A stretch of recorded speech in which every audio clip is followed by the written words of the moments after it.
This podcast is not sponsored or supported by any business or organization. The views reflected on these podcast episodes are my own. Please be aware I am not a medical expert, travel agent, or any other kind of expert. Hey everyone, welcome to the Eat, Explore, Love podcast. I'm Ashley. This podcast is based off of my blog of the same name, Eat, Explore, Love. It talks about the unique challenges in traveling around the world when you have celiac disease. Due to sort of popular demand, I decided to also record a podcast to delve a little deeper into my travels and the lessons learned along the way.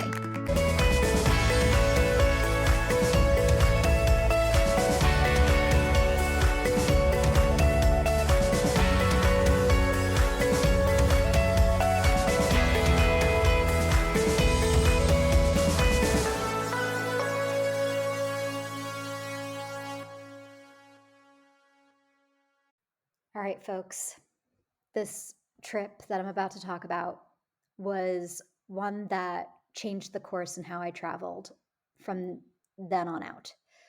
This was my first trip, my trip to Nashville after the pandemic. Now, if you go back to previous episodes, my Florence episode in particular, you'll hear that it was just before the pandemic, just before the world shut down, and I was just learning how to be okay with traveling by myself. Nashville, my first trip out of the pandemic, was the trip that I actually decided to take by myself. And there were mental breakdowns, and it was a big growing and learning experience.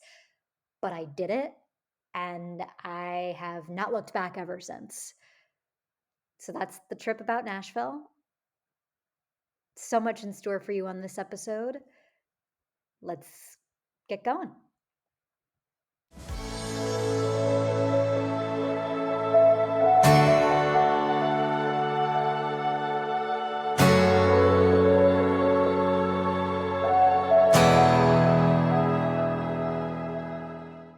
So some places that I ate at, if you go to the inn at Opryland, there's in the hotel, there's a restaurant attached called Opry Backstage Grill. They had a couple of items on their menu. I had shrimp and grits, Caesar salad, and a gluten-free brownie, and I had a burger. It was so-so. It was all right. The gluten-free brownie was fantastic, but if you want a place to stay where you feel good, there is the Inn at Opryland, which is right across from the Gaylord at Opryland, and there's the restaurant Opry at Backstage Grill, and then it's also walking distance across the road from the Gaylord, which has a bunch of different is another hotel, more expensive hotel with a bunch of options for gluten-free eating in there as well, all within walking distance. So if you're looking to build your trip around going to the Opry, that's, it's a good option for that. Another place I went to is Mission Barbecue. It's a fast food joint with Southern barbecue meals, and I had ribs there. It wasn't the greatest tasting meal, but they really made sure to take care of me and making sure things were gluten-free. Now, I mentioned the Gaylord Hotel. It's a really fancy schmancy 5-star hotel that has a bunch of restaurant options within that hotel. I had pizza from Paisano in the Gaylord Hotel, and it was pretty good. Not New York pizza, but still pretty good. I also went to go visit the Bajo Sexto Taco, and the staff there was super patient and kind with me and making sure to go through their menu over and over again with me to see what was gluten-free. And I was having such a sensitive stomach, and the spice, little bit of spice that they had didn't sit well with me, but it was a really good meal. So if you're visiting the Country Music Hall of Fame Museum, it's right there to go and check out. Sunflower Bakehouse is another place that was dedicated to be gluten-free and vegan. I took advantage and ordered as much as I could. Their desserts aren't always fresh, but they let you know when you visit of, hey, this is yesterday's cupcakes or whatever. Um, and you can make decisions on if you want us to order it or not. I don't personally care. I'll eat something that's a day old. It's fine. So I got to enjoy the options that they had. I loved their cupcakes and pizza rolls.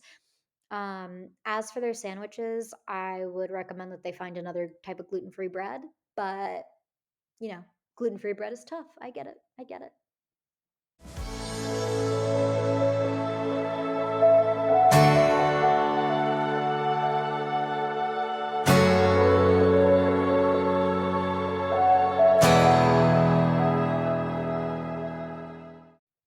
So places I explored, there's a ton to see in Nashville and a ton to do. When I went to go, the Steve Martin and Martin Short were doing a show at the Grand Ole Opry, so I went.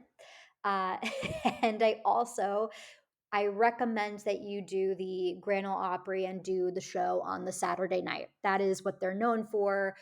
There's a whole history behind it. I highly recommend that you go to the Grand Ole Opry. And the night that I went on the Saturday night show, Carrie Underwood was their big star, and I got to see her perform, and it was so amazing. I loved it. I also did a backstage tour of the Grand Ole Opry and just the history there in country music and such. It gives you such an appreciation for it, and I really enjoyed it and loved it. You could also go to the Country Music Hall of Fame and Museum. I also did a big tour with that, and that was interesting and gave me a little bit of an appreciation for country music I didn't necessarily have before. I also went to the Johnny Cash and Patsy Cline Museum. I mainly went because I wanted to do the Patsy Cline Museum. My grandfather's favorite song is Crazy, sung by Patsy Cline. The both museums for each artist are in one building. So like the downstairs portion, I think, was Johnny Cash, and the upstairs is Patsy Cline. So might as well while you're there to go and experience both. And I really learned a lot and got to appreciate both singers in a different way. Also, Nashville is just a city where you don't need to plan anything. You could just go and wander around, and it's a lot of fun. If you're a history nerd like myself, I highly recommend that you go to Andrew Jackson's Hermitage site. It's really cool and probably one of my favorite things that I did in Nashville. There's also the Belmont Mansion, not as cool as Andrew Jackson Hermitage, but another place that you could check out to see how people lived of a certain time period. And Andrew Jackson Hermitage, like the slave quarters are still standing as they were, or they were at least in the time that I went. And I found it incredibly interesting. And they tell you what percentage of the houses that you're visiting are authentic versus what's been created or taken from other places. And I believe the Andrew Jackson Hermitage was pretty authentic of what it would have looked like at that time, and the furniture, even of what they had at the time. Obviously, there's a lot more to see in Nashville. I was there for a week and I tried to do one activity a day because, again, I was by myself. I was feeling out how to travel by myself and what pacing was comfortable for me. I got to see everything I wanted to see, but I know that, if you are a drinker, there's a whole other culture out there in Nashville for you. If you have an interest, Nashville has a whole other path that you could go down and visit. So, highly recommend that you go to Nashville.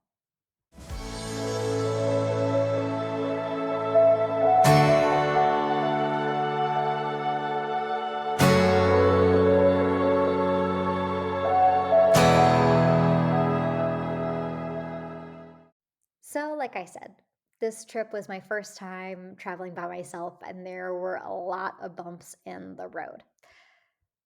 But that's okay. That year, I had decided that I was going to do a new tradition for myself every year on New Year's Day. I was going to wrote out all the places I had ever wanted to see on a list, and I split them up into what would be good week-long trips and good weekend-long trips. And was going to, I cut out little pieces of paper and I wrote each location, and I put all the week-long trips, and I would put it in a bowl on New Year's Day and shake it around and pick one week-long trip, and then I would do the same. I would empty out the jar, and then I'd put the weekend-long trips in and mix it up, pick out a weekend-long trip, and I would do one, and I had to do it by the end of the year. So that was my new tradition and how I was going to force myself to travel, because up to this point I hadn't been able to travel as much as I wanted to, and didn't get to see as much of the things I wanted to because I was waiting for my Prince Charming to join me so I wouldn't have to travel alone. But Prince Charming was never coming. I needed to be my own Prince Charming, and I needed to see the world when I wanted to see it, which was now, which was yesterday. At the start of this trip, as with many other trips I've gone on since, was rough. I went to go and get my rental car and realized I forgot. And this was picking up my rental car in Nashville. And I went to go give them my ID, and I realized I forgot my license in a bin at the airport in New York while I was going through security. I couldn't get my rental car. I couldn't get into my hotel room. I was truly stuck. And this was my first mental breakdown where I was so angry and bitter that I was alone. And if Prince Charming had come with me, we could have used his ID and we could have taken care of my ID when we got back home. And we wouldn't have had to map out the entire trip and miss out on key things that I was looking forward to and needed a car for.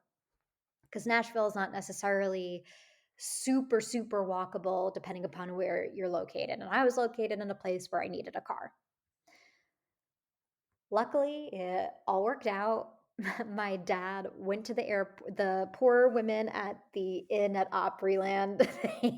I was hysterical crying and I was saying, please, I am a legitimate person. Here's the credit card I booked it with. I just don't have my ID. I'm trying to figure it out. Please, oh, please, let me get my room. And they let me get my room. And I called my parents hysterical crying, and my father was really kind and went to the airport, and luckily someone had put my license in with lost and found. And I learned that if I don't have a routine and a system set up, and if my mind is going a million different places, that's when I lose things.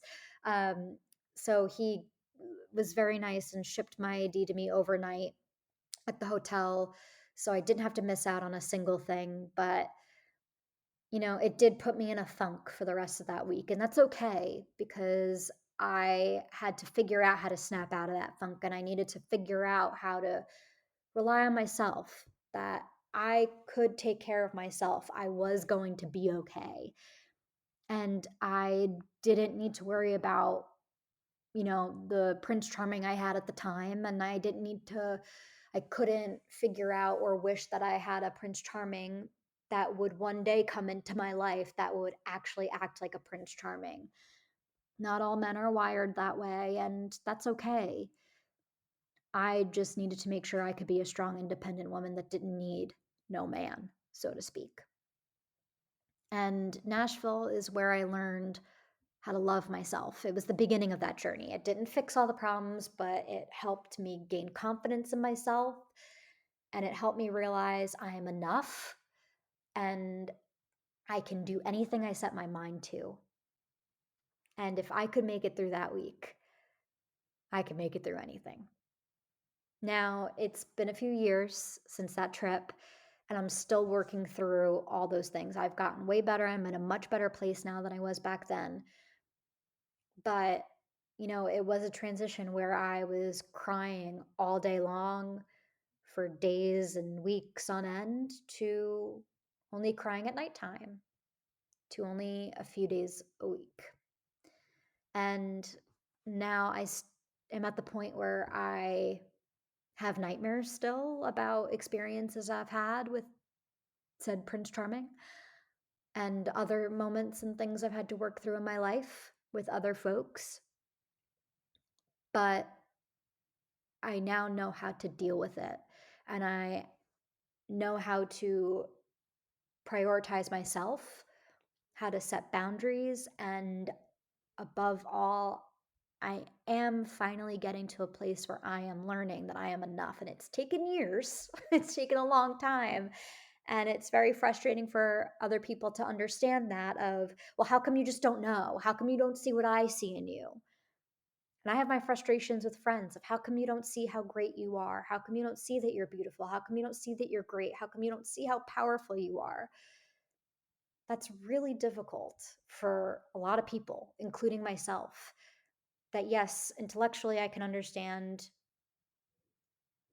that I have a lot of positive attributes, but it's really hard to absorb that when you've been told a narrative about yourself for a really long time. And I had a friend, um, my friend Alexandra asked me once, why do you keep making jokes about how you're not pretty? And why do you think that that's an okay narrative to continue telling yourself? And I was like, well, I really don't think anything of it. I don't think it's a bad thing that I'm not pretty. I don't see the problem that you're seeing with this. And she's like, yeah, but why do you not know? And I had to take a second of, well, it was the narrative that I was always told. Since I was a little girl, I was never told I was beautiful. I was told I was smart. And that was pretty much it. That was the end. And that I was thoughtful. And that was the extent of it. And people did go out of their way to tell me that they thought I was ugly. And this isn't,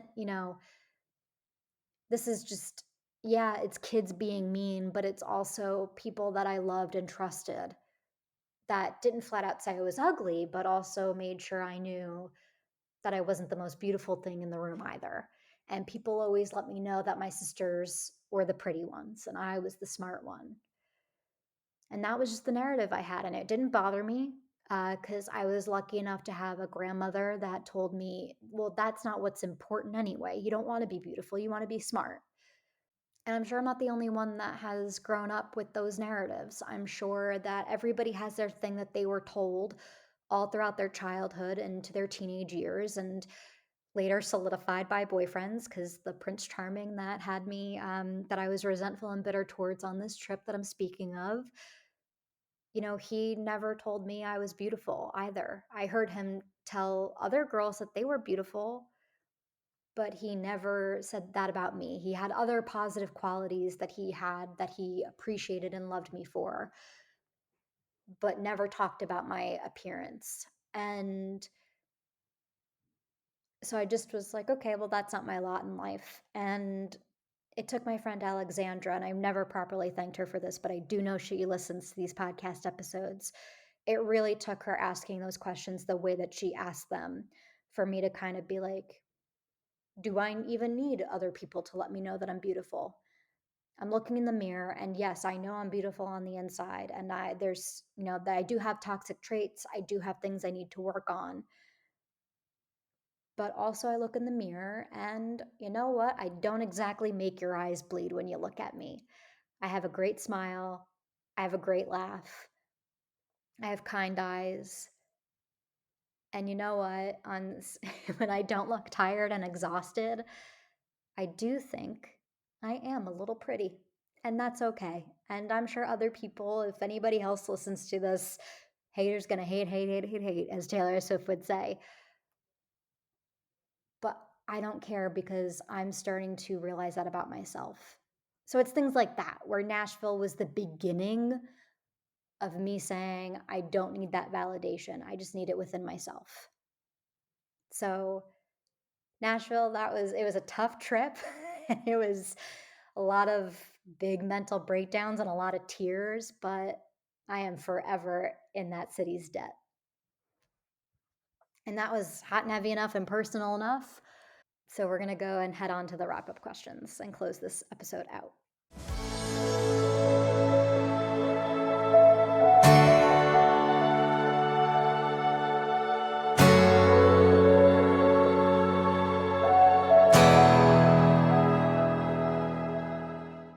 Do I feel the city is safe for those with celiac?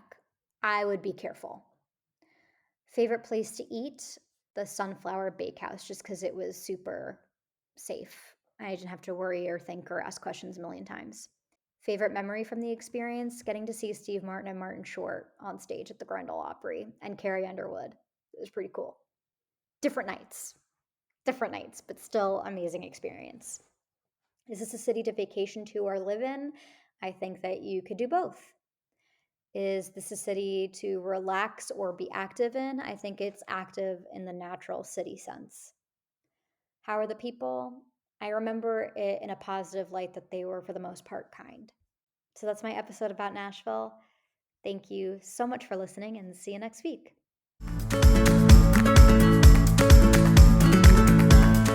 Thank you for joining me this week for all the fun journeys and lessons learned on my big adventure called life.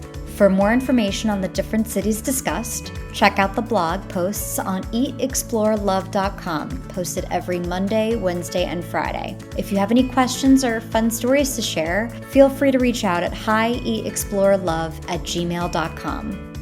Until next week, remember to eat well, explore the world, and love yourself. See you next time. This episode is produced, scripted, and edited by me, Ashley. Special thanks to Sarah Mientka.